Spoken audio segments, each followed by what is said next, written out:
Rapper Vic Mensa has been released after being arrested on drug possession charges. Now we all know that this December, that December in Ghana, Vic Mensa and also Chance the Rapper and other American folks came right here in our country to enjoy the Christmas here because Christmas Day onanye Ghana, eba Ghana so sa onanye sekondi takrade.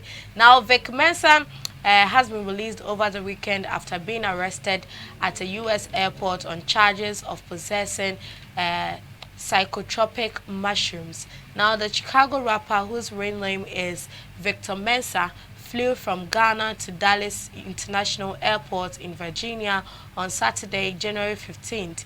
Second search of the airport by Mensa officials revealed the presence of a number of drugs, now including LSD, psilocybin, capsules, and gums. Now, he was arrested and charged by U.S. Customs and Border Protection with possession of drugs.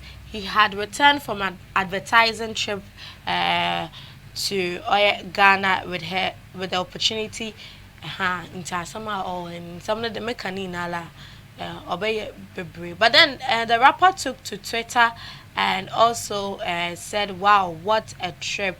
And the next post was him saying, "I am empty," and the last one also said, "I am free." So finally, the rapper is free. Mushrooms, imbre a yanka say yedi a yede kod yede yankwan. Me yesho mpo de binom de yefroye na de ewa. Ono na oba Ghana odi bi kwai na what say but then we are not really sure whether those particular narcotic mushrooms are from Ghana. He took them from Ghana and I was quite only the Shatta but then all we know and Amaka but that channel.